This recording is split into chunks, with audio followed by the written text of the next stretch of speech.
Om Namo Bhagavate Vasudevaya. Narayana Namaskritya Naram Chaiva Narottamam Devim Saraswatim Vyasam Tato Jayamudire Ashtaprayeshu Avadreshu Nityam Bhagavad Sevaya Bhagavati Uttam Shloke Bhaktir Bhavati Naistiki. So continuing with the discussion on Srimad Bhagavatam, Canto 11, Chapter 11, the symptoms of conditioned and liberated living entities, text 22 onwards. So Krishna is further speaking about conditioned and liberated living entities. Yadyanishu dharitum mano brahmani nishchalam mai sarvani karmani nirupeksha samachara. My dear Uddhav, if you're not able to free your mind from all material disturbance and thus absorb it completely on the spiritual platform, then perform all your activities as an offering to me without trying to enjoy the fruits. So these are the symptoms of liberated living entities who are trying to make progress spiritually. If one offers one's activities to Lord Krishna without trying to enjoy the results, one's mind becomes purified. When the mind is purified, transcendental knowledge automatically manifests, since such knowledge is a byproduct of pure consciousness. When the mind is absorbed in perfect knowledge, it can be raised to the spiritual platform. As described in Bhagavad Gita, Brahma Bhuta Prasannatma Nashochati Nakakshati. One who is thus transcendently situated at once realizes the Supreme Brahman. He never laments nor desires to have anything. He is equally disposed to every living entity. In that state, he attains pure devotional service unto me. By absorbing the mind in the transcendental form of Lord Krishna, one can surpass the stage of ordinary transcendental knowledge, by which one simply distinguishes oneself from the gross and subtle material bodies. Spiritually enriched by loving devotional service to the Lord, the mind is completely purified of all tinges of illusion. Through intense concentration on one's relationship with the personality of Godhead, one comes to the highest standard of knowledge. But that is only possible if we have completely absorbed our mind in the thoughts of Krishna. But Krishna says, if you cannot do that, then absorb it completely and then perform all your activities and offering to me. So slowly, mind will go where the activities happen or where the senses are working. By offering one's activities to the personality of Godhead, one purifies one's mind to some extent and thus comes to the preliminary stage of spiritual awareness. Yet even then, one may not be able to fix one's mind completely on the spiritual platform. At that point, one should realistically assess one's position, noting the lingering material contamination within the mind. Then, as stated in this verse, one should intensify one's practical devotional work in the service of the Lord. If one artificially considers oneself to be supremely liberated, or if one becomes casual on the path of spiritual advancement, there is a serious danger of a fall down. So mind has to slowly, mind has to be fixed on the Supreme Lord. According to Srila Jiva Goswami, the Lord previously explained to Uddhav, Gyan Mishra Bhakti, or devotion service mixed with the impure desire to enjoy transcendental knowledge. In this verse, the Lord clearly reveals that transcendental knowledge is an automatic byproduct of loving service to the Lord. And in the next verse, the Lord begins his explanation of pure devotion service, which is completely sufficient for self-realization. So that is what our goal is, pure devotional service. So since again it's a long purport, we'll just go to the last paragraph. Srila Bhakti Siddhanta Saraswati Thakur points out that one who is bewildered by false ego may not want to offer his activities to the personality of Godhead, even though this is the actual way of rising above the influence of the modes of nature. Because of ignorance, one does not know that he is the eternal servant of Krishna and instead is attracted by the duality of material illusion. One cannot become free from such illusion by theoretical speculation. But if one offers one's work to the personality of Godhead, one will clearly understand his eternal transcendental position as a servant of the Lord. So yes, it takes time, slowly, slowly, slowly. If we just keep on hammering on this thing, then we'll one day, in one of the lifetimes, there is a chance we'll become full Krishna conscious. But there is no other way out either. श्रद्धालुर्मत कथा श्रवण सुभद्रा लोकपावनी गायन अनुस्मरण कर्म जन्म चाभिनयन मुहु मद अर्थे धर्म कामार्थान आचरण मद पाश्रया लभते निश्चलाम भक्तिम मयि Uddhav सनातने. My dear Uddhav, narrations of my pastimes and qualities are all auspicious and purify the entire universe. See, Krishna himself is saying, it's not like we can say, oh, somebody's made it up. No, Lord Krishna himself. It purifies the entire universe. Gyanis and karmis, previous verses we're reading, they cannot even purify themselves. It's difficult. But just narrations of my pastimes and qualities purifies the entire universe. A faithful person who constantly hears, glorifies, and remembers such transcendental activities, who through dramatic performances relives my pastimes. So there comes the drama part. We can do the drama on Krishna's pastimes, beginning with my appearance, and who takes full shelter of me, dedicating his religious, sensual, and occupational activities for my satisfaction, certainly obtains unflinching devotion service to me, the eternal personality of Godhead. So again and again, me, my Uddhav means it's not, we are not talking Nirakar. It's a person. So pastimes, qualities, and other to take shelter of me, dedicating his everything activities for my satisfaction means it's a person. People just so much in ignorance, they just love to call that the Supreme is Nirakar. In the beginning, there was sound. Well, this is a very famous statement of every this Mayavadis. Oh, in the beginning there was sound. Well, where did the sound come from?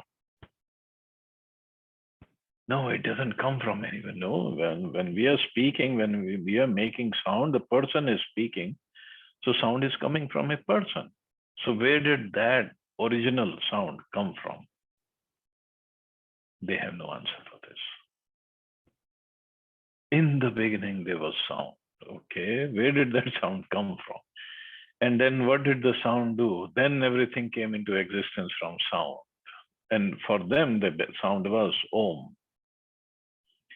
But again, the question, where did you read that? They will not answer this because there is no reference. Here, Krishna completely saying, clearly saying, me, my pastimes, my glories, service to me, the eternal personality of God. Those who have faith only in the impersonal effulgent aspect of the Supreme Lord, and those who have faith only in the localized supersoul, the perfect object of mystic meditation, located in the heart of every living entity, are considered to be limited and imperfect in their transcendental realization. But this is what they say. And also, because recently I had I won't say argument, discussion with somebody, and he said, oh, you're saying this Krishna who appeared in Dwapar Yuga, he is the Supreme Lord? I said, I'm not saying that. This is what Brahmaji is saying. This is what Shivji is saying. This is what Bhagavatam is saying. Bhagavad Gita is saying. I'm not saying that. I'm just following it, whatever they say. Before them, oh, Krishna just appeared in Dwapar Yuga. That's it. Before that, he did not exist. This is your problem, but scriptures don't say that. Shivji, Brahmaji is saying, Brahma is saying Ishvara Parama Krishna. So who am I to refute that? The process of mystic meditation and impersonal philosophical speculation are both devoid of actual love of God, and therefore cannot be considered to be the perfection of human life. Only one who places full faith in the Supreme Personality of Godhead becomes qualified to go back home, back to Godhead. But for all these Mayavadis or Nirakaris, for them there is no such thing as back home, back to Godhead, because there is no person there. It's all light for them.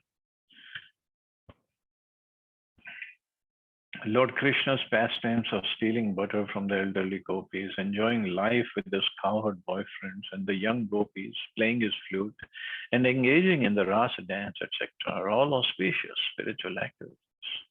And they're fully described in the 10th canto of this work. There are many authorized songs and prayers glorifying these pastimes of the Lord, and by constantly chanting them, one will automatically be fixed in smaranam, or remembrance of the Supreme Personality of Godhead. The Lord exhibited his opulences upon his birth in Kansa's prison, and at the birth ceremony subsequently performed by Nanda Maharaj in Gokul.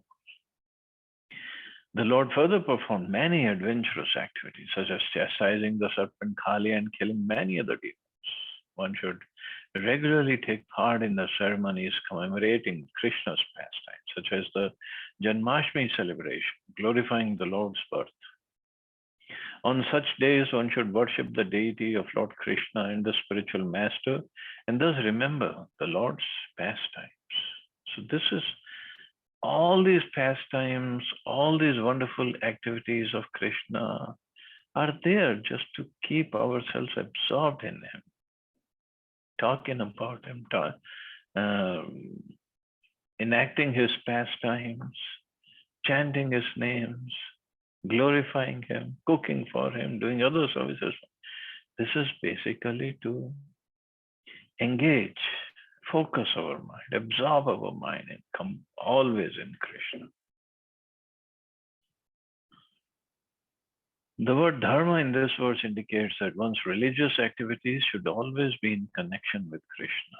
Therefore, one should give charity in the form of food, grains, clothing, etc. to the Vaishnavas and the Brahmins. And whenever possible, one should arrange for the protection of cows who are very dear to the Lord.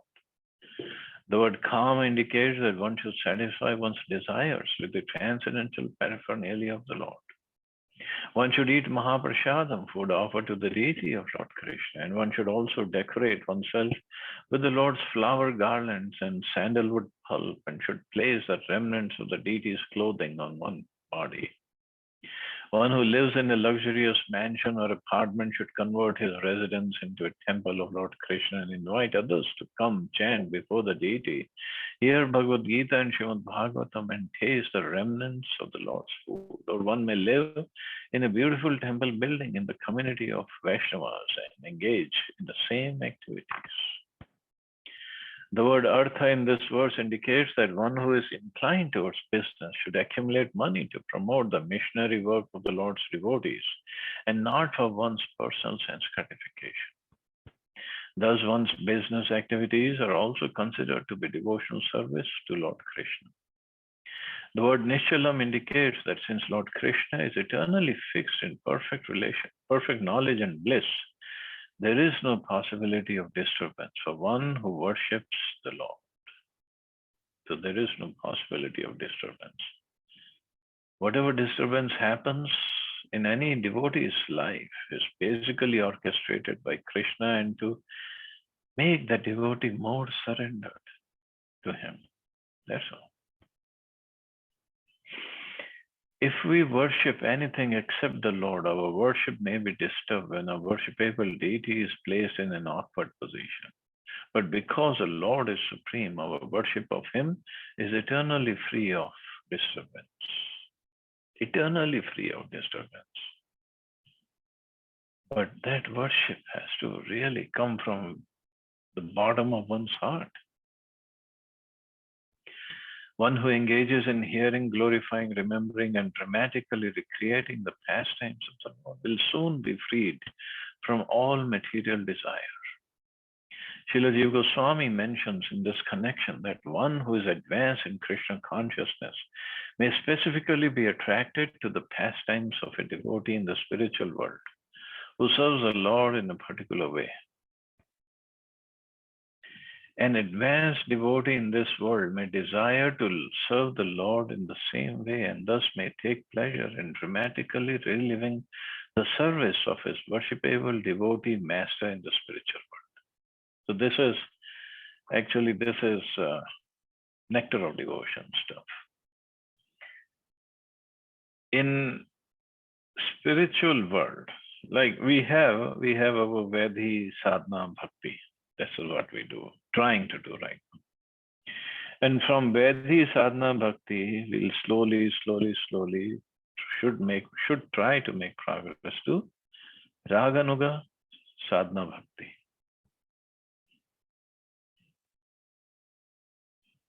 Then it comes to Bhav Bhakti, then Prema Bhakti. Then this Raga Anuga Sadhana Bhakti. Now Raga Anuga. So Rag means, of course, attachment, one can say, or complete absorption. But that Rag is in the service or mood of the devotees who are in Vrindavan. Golok Vrindavan, the spiritual world. So they are called Rag Atmika Bhakta, Ragatmika Bhaktas. So like Yashoda Maya, she has that parental love for Krishna. So that's her Atmik, that's her Atma, that's her identity, full of Rag. Of course, then comes to Bhav, Prem, of course, that goes very further, but the general term that is used is Rag Atmika. So when one follow one of these perfect associates of Krishna in the spiritual world who are Ragatmika, then we become Rag Anuga. Anuga means follower. So when we follow that, when we perform, of course, it's technically, it's just different terms are used, but we follow because this is our constitutional position. Not just I'm a servant of Krishna, but in what mood that service is. That's also in our nature, underlying nature. So this is what purport is saying. An advanced devotee in this world may desire to serve the Lord in the same way. Which way? We may be specifically be attracted to the pastimes of a devotee in the spiritual world who serves the Lord in a particular way. Yashoda Maya serves in a particular way. Radharani, all the gopis, all the manjaris, they serve in a particular way because that's their relationship with Krishna. So we follow. And we follow the Lord in the desire to serve the Lord in the same way, and thus may take pleasure in dramatically reliving the service of his worshipable devotee master in the spiritual world. Also, one may take pleasure in spiritual festivals, performances of particular pastimes of Lord Krishna, or activities of other devotees of the Lord. In this way, one can continually increase one's faith in the personality of Godhead. Those who have no desire to hear, glorify, remember the transcendental activities of the Lord are certainly materially polluted and never achieve the highest perfection. Such persons spoil the opportunity of human life by devoting themselves to fleeting mundane topics that produce no eternal benefit. The real meaning of religion is to constantly serve the Supreme Personality of Godhead, whose form is eternal, full of bliss and knowledge. One who has taken full shelter of the Lord is completely uninterested in impersonal speculations about the nature of God and uses his time to advance more and more in the unlimited bliss of pure devotion service. See, we have to do something. Every soul has to do something to to get some pleasure in this material world.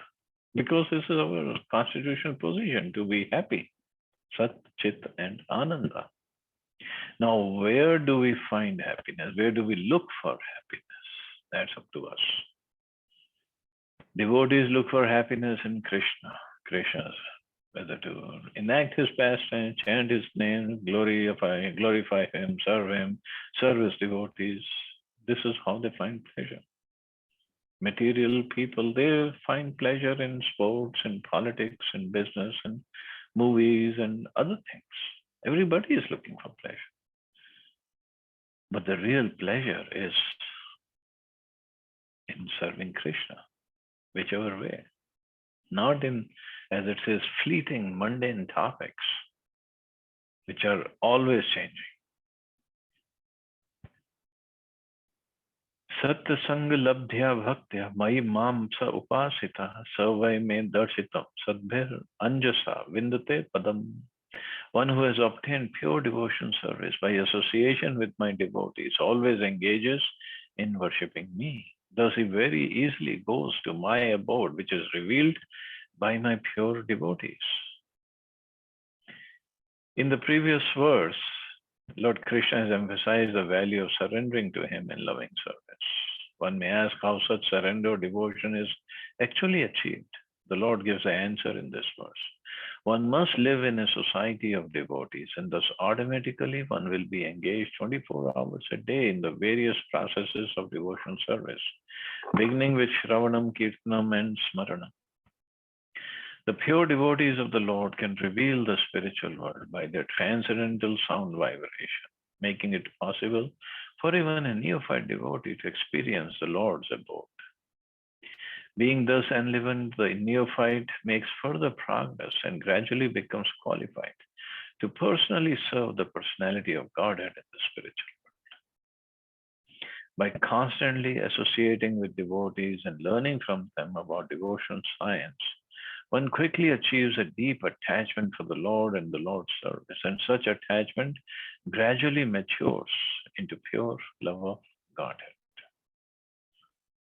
So this is the association, very, very important. So in the association, when we do Shravanam, Kirtanam, Smaranam, or other services, slowly, we develop deep attachment to the Lord and the Lord's service. Foolish persons say that various mantras composed of names of God as well as other mantras are merely material creations with no special value, and therefore any so-called mantra or mystical process will ultimately produce the same result. But no, any mantra doesn't produce the same result. To refute such superficial thinking, the Lord here describes the science of going back home, back to Godhead. One should not accept the bad association of impersonalists who state that the holy name, form, qualities, and pastimes of the Lord are Maya, or illusion. Maya is actually an insignificant potency of the almighty personality of Godhead. And if one ignorantly tries to elevate illusion above the absolute truth, one will never experience love of Godhead and will be cast into deep forgetfulness of the Lord. One should not associate with those who are envious of the fortunate devotees who are going back to Godhead. Such envious persons deride the abode of the Lord, which is revealed by the pure devotees to those who have faith in the Lord's message. Envious persons create disturbances among the people in general who should take shelter of the faithful devotees of the Lord. So importance of Sangha association is clearly explained here. And whose Sangha, whose association we should aspire for. And as other places it is mentioned, so there are two kinds of association. One is two kinds of Bhagavad association. One is person Bhagavad, person devotees, and one is book Bhagavad. So if we are not, or 24 hours since we cannot remain in association of person devotees, we take association of the books. Then through the books, we are associating with Srila Prabhupada. And this is the best association one can ask for. Of course, I'm not saying other association is not good. as if possible, we should take, because that enlivens our devotional service, and this helps us to grow spiritually. Okay, I guess I can stop here. See anybody has any questions or comments?